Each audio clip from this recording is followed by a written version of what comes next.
Welcome to Geocache Adventures with me, Shadow Dragon 1, where I talk about geocaching and my adventures with it. One of my favorite things about geocaching is trackables. I love finding them, I love starting new ones, I love watching them move along. But some may wonder, what is a trackable? A trackable is a movable game piece that is part of geocaching. Unlike swag, the point of a trackable is not to keep it, but to move it along.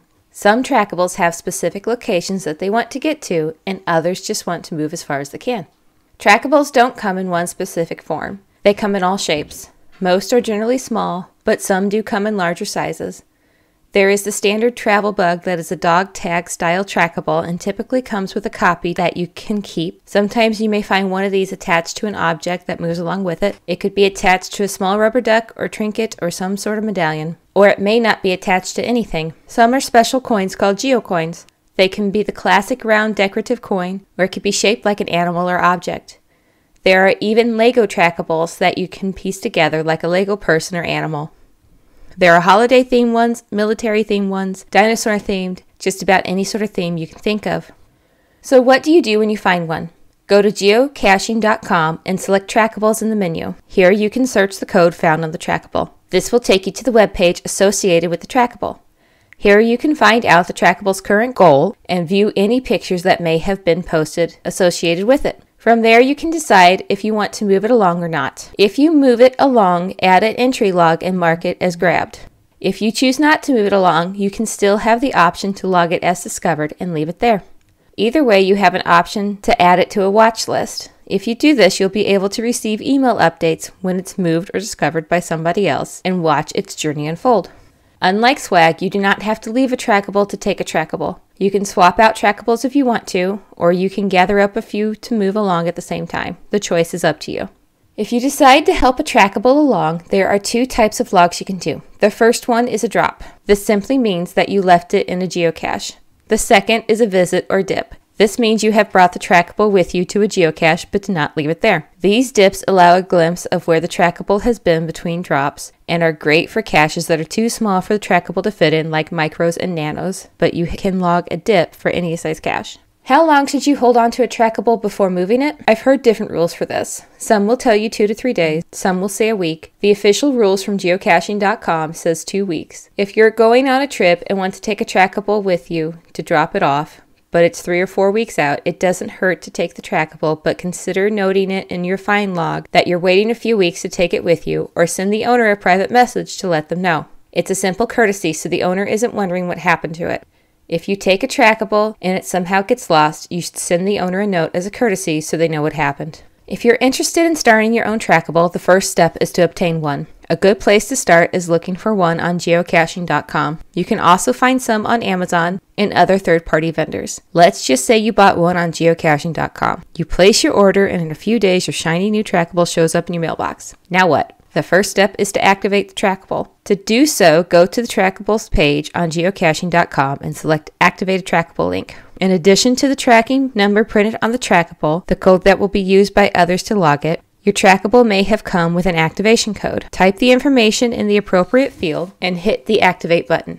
If your trackable didn't come with an activation code, or if you've lost the code, or ordered multiple trackables and managed to mix up the codes before activating them, there is a link you can use to retrieve the activation code using the tracking number. After your trackable is activated, you can edit its web page. On the trackables page, you can add information about the trackable and set a goal for it. The goal can be anything from getting it to a specific landmark or geocache, to make it to as many countries as possible, to move it as far and fast as you can, or anything you can imagine.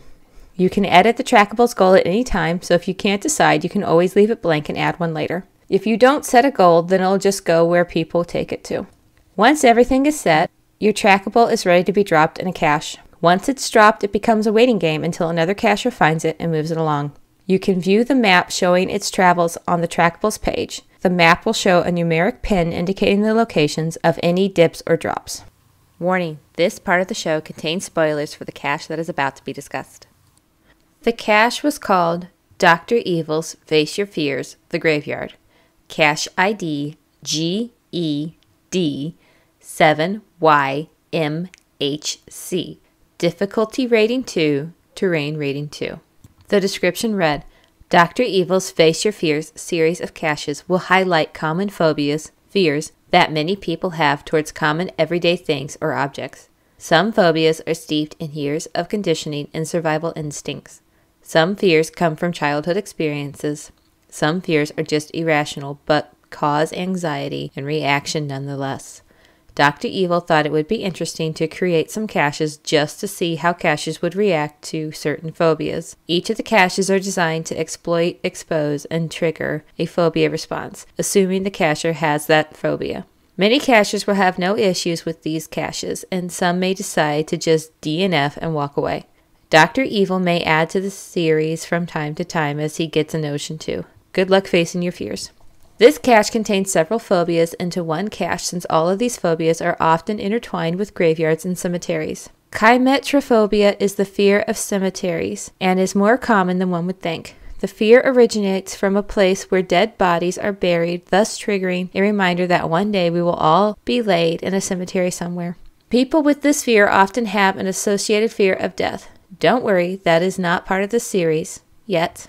This fear can also be temporary after watching too many zombie or horror movies. Placophobia is the fear of tombstones and grave markers. This fear is usually accompanied with chimetrophobia, since that is where tombstones reside. People with an extreme fear of death often have the phobias of places and things that remind one of death.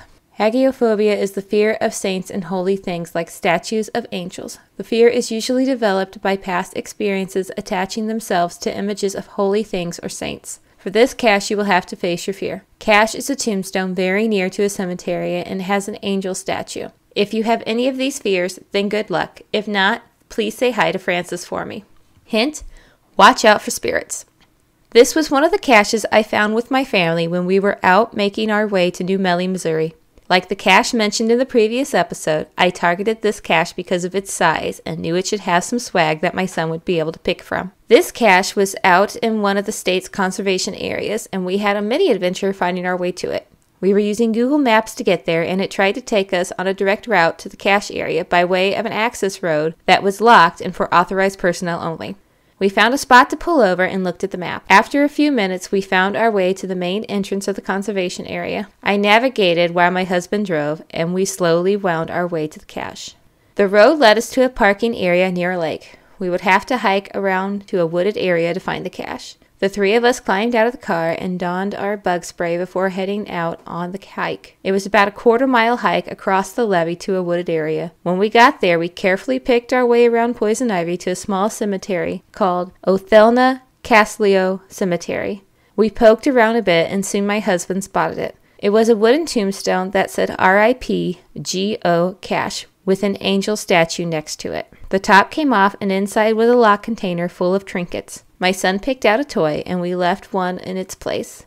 I also left behind a trackable I had recently bought before this caching trip. The trackable was a Signal Fabergé Egg 2020 coin.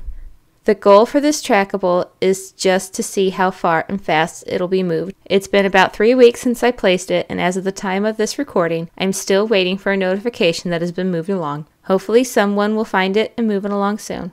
Until then, I have a few other trackables I'm looking for places to drop them at. Go to geocacheadventures.org to check out the trackable gallery and view images of trackables that I own and have discovered. You can also find a link to Ode to Trackables, a poem by me, Shadow Dragon 1.